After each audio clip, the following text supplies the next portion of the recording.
faire de la politique. Et d'ailleurs, dans les grands baromètres, eh bien, ils sont très bien placés dans les enquêtes d'opinion. Merci Amaury pour cette analyse de la situation épidémiologique. On revient dans un instant pour la suite de votre carrefour de l'information. À tout de suite.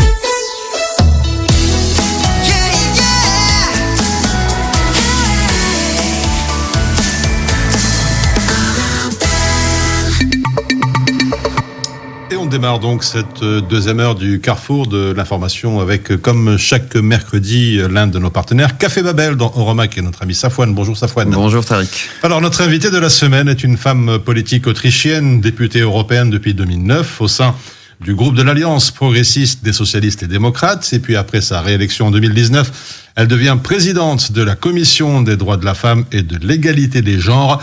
Evelyne Rigner est avec nous en ligne. Bonjour. Bonjour, voilà, un plaisir d'être avec vous. Merci beaucoup. Et tout de suite, Safouane a préparé une série de questions pour vous. Evelyne Regner, bonjour. Alors comme l'a dit Tariq, vous êtes engagée sur la question de l'égalité des genres et le 4 mars, la Commission européenne a présenté une proposition pour parvenir à une meilleure égalité salariale. Alors il y a 2 éléments essentiels, la transparence en matière des rémunérations et un accès renforcé à la justice pour les victimes de discrimination salariale. Alors première question, est-ce que vous êtes satisfaite de cette proposition ? Voilà, tout d'abord, c'est vraiment important que la Commission européenne a présenté cette proposition parce que quand même, Ursula von der Leyen, elle a promis qu'elle va présenter tout cela au plus tard 100 jours après le début d'existence de la Commission européenne. Maintenant, nous avons attendu plus que 400 jours, donc vraiment, c'est hyper important. Compte tenu, c'est une excellente proposition.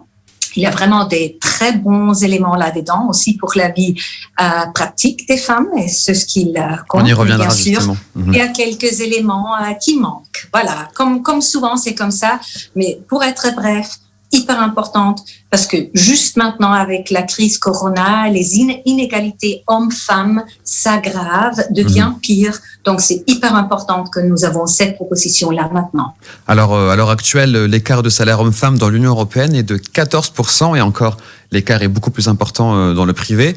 Et pour atteindre l'égalité salariale, la Commission européenne propose d'infliger des amendes aux entreprises qui ne la respectent pas, sauf que les sanctions, Evelyne Regner, seront imposées par les États membres et non pas par l'Union européenne, ce qui fait que le niveau d'amende ne sera pas le même pour tous les pays de l'Union européenne. Alors, qu'est-ce qui nous garantit que les gouvernements vont être en faveur de l'égalité salariale, puisque finalement les sanctions vont dépendre de la bonne volonté des États membres? Voilà, tout d'abord, la situation est même pire. Nous avons des pays où il y a la différence des salaires sont plus hautes. Moi, je viens de l'Autriche. Là, ce sont presque 20%. C'est 20 à 25% en Autriche, effectivement, oui. Oui, et même pire, je pourrais dire, c'est même pire en ce qui concerne les retraites. Quand on travaille suffisamment et quand on gagne suffisamment des salaires, après, les femmes sont pauvres quand elles sont retraitées, et ça, c'est même pire. C'est 30% justement sur les salaires d'écart, ouais, c'est ça.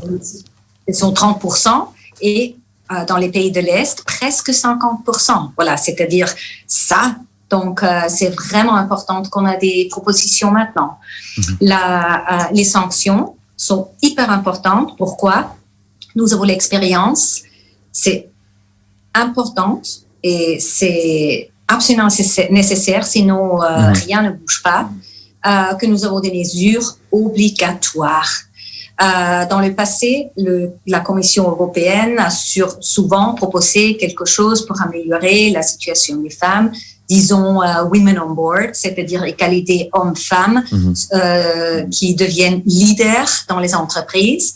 Et là, on a toujours commencé avec les mesures volontaires. Mais avec les mesures volontaires, rien ne change pas, c'est chouette. Mais pourquoi est-ce que la Commission européenne maintenant n'a pas proposition des mêmes sanctions partout en Europe? Oui. Ça, c'est une question des compétences. Vous n'avez pas peur donc, ce sont les pays. Qu'on ait une Europe justement à 2 vitesses avec cette proposition, c'est un risque potentiel, vous pensez?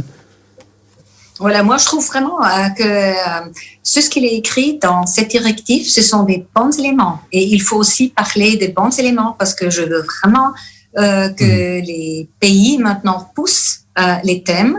Mais voilà, comme j'ai dit, il y a aussi des éléments on doit être vraiment plus clair. Et ça, c'est la couverture. Quelles entreprises sont couvertes? À mon avis, pas suffisamment, parce que c'est ce qu'il est écrit dans cette proposition-là. On y reviendra, oui. Seulement les entreprises avec plus de 250 employés sont obligés de présenter une fois par an un rapport. Voilà, vraiment, ils doivent présenter les mesures, ce qu'ils changent pour le mieux. Et moi, je pense que ça, c'est un droit. Voilà, toutes les femmes ont le droit d'être informées une fois par an. Toutes les femmes ont le droit vraiment des mesures qui diminuent et qui laissent disparaître les inégalités hommes-femmes. On y vient sur les entreprises, mais juste avant, vous avez cité le problème des compétences de l'Union européenne, parce qu'à l'heure actuelle, près de 50% des employés en Europe sont des femmes, mais seulement un tiers des postes de direction sont occupés par des femmes.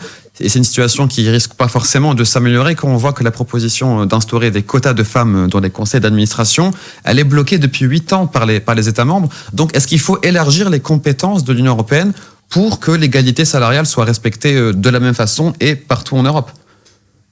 Oui, moi j'aimerais bien. Oui, bien sûr. Parce que tout le monde parle toujours, voilà, c'est la journée internationale des droits de femmes et il faut faire ça et ça et ça.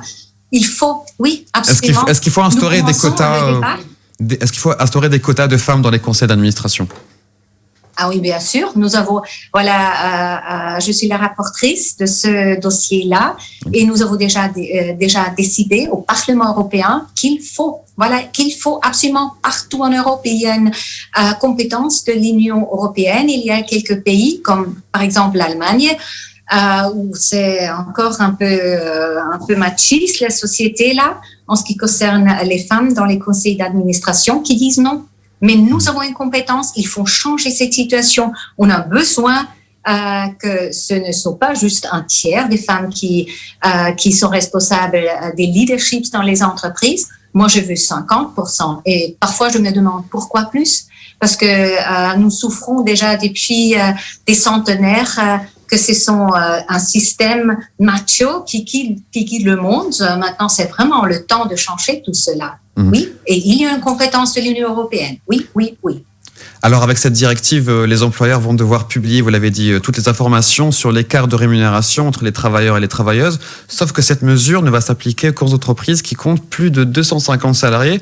Alors, pourquoi avoir dispensé les petites et les moyennes entreprises quand on sait que 67% des employés en Europe travaillent justement dans des PME, c'est-à-dire dans des petites et dans des moyennes entreprises?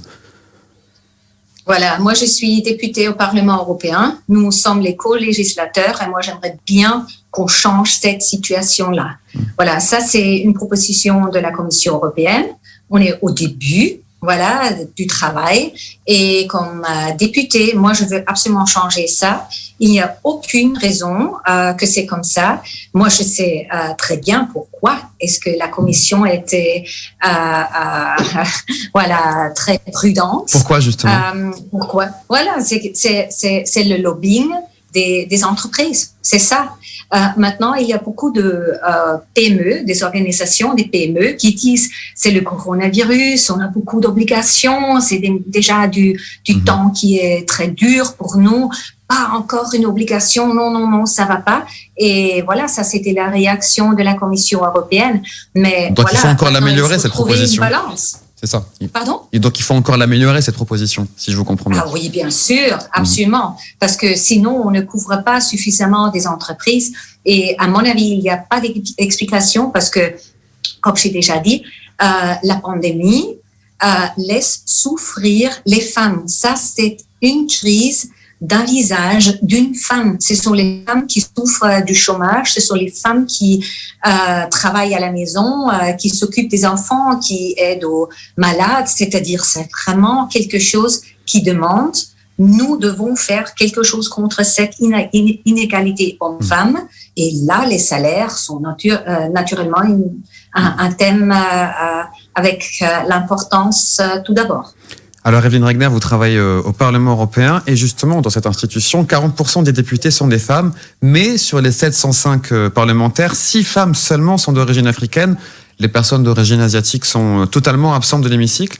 Pourquoi les personnes issues de la diversité sont aussi peu représentées au sein des institutions européennes? Est-ce que vous avez une explication? C'est une question des partis.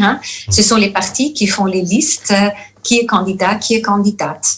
Et regardons-nous maintenant dans l'hémicycle. Regardez bien.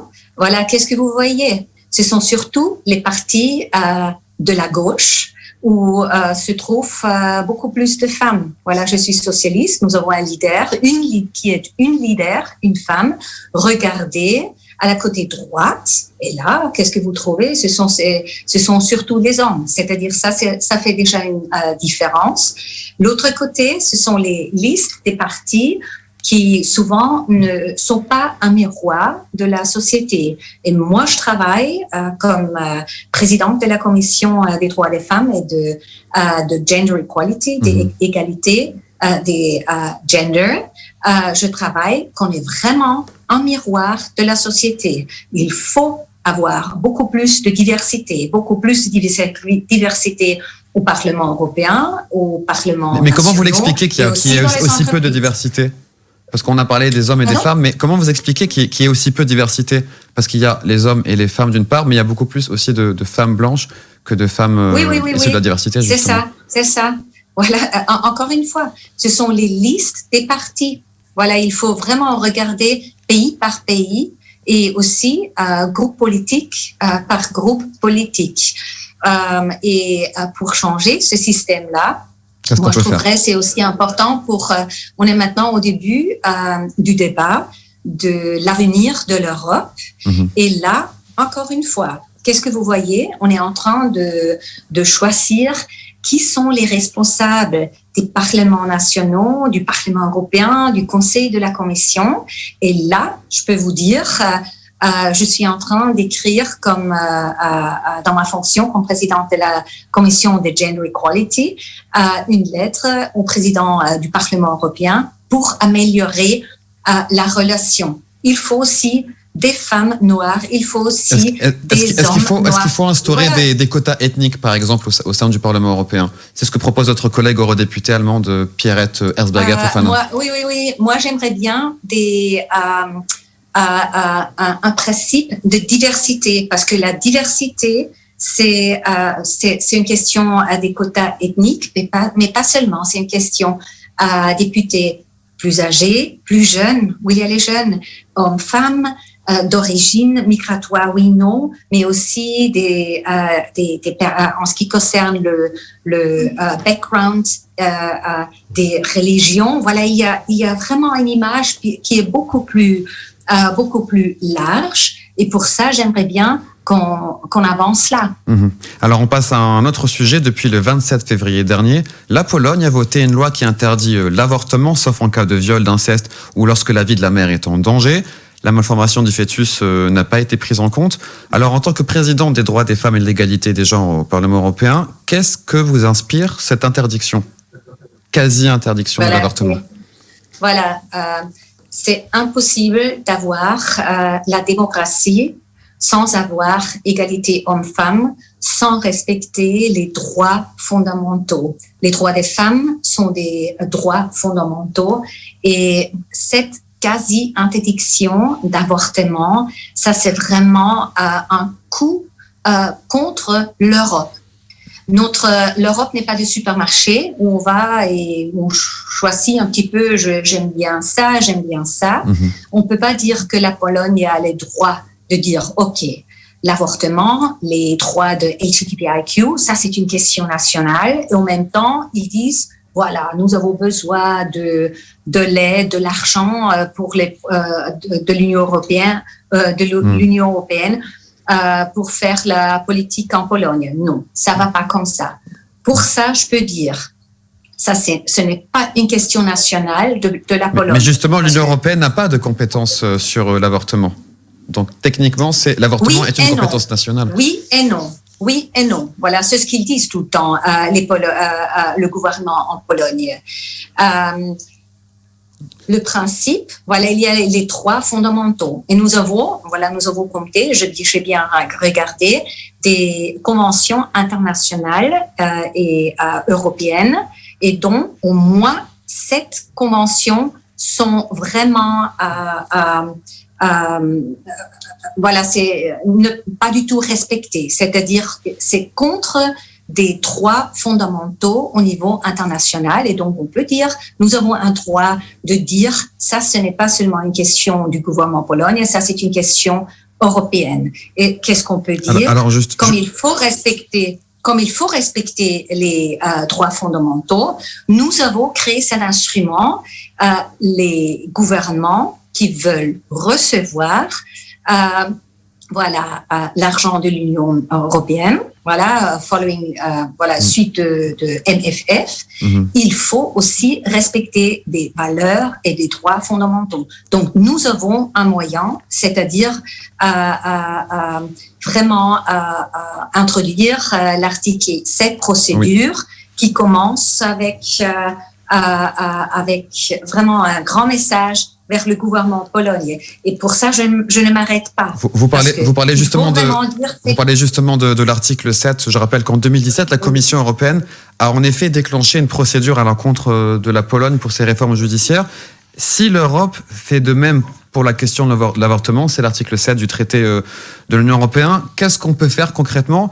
Est-ce que ça sera efficace? Parce qu'on sait que pour déclencher l'article 7, il faut qu'il y ait l'unanimité des votes des États membres. Et on sait déjà que sur cette question-là, la Pologne et la Hongrie ont déjà annoncé qu'elles se soutiendraient si la procédure allait aussi loin. Donc, est-ce que ça serait vraiment efficace, cette procédure?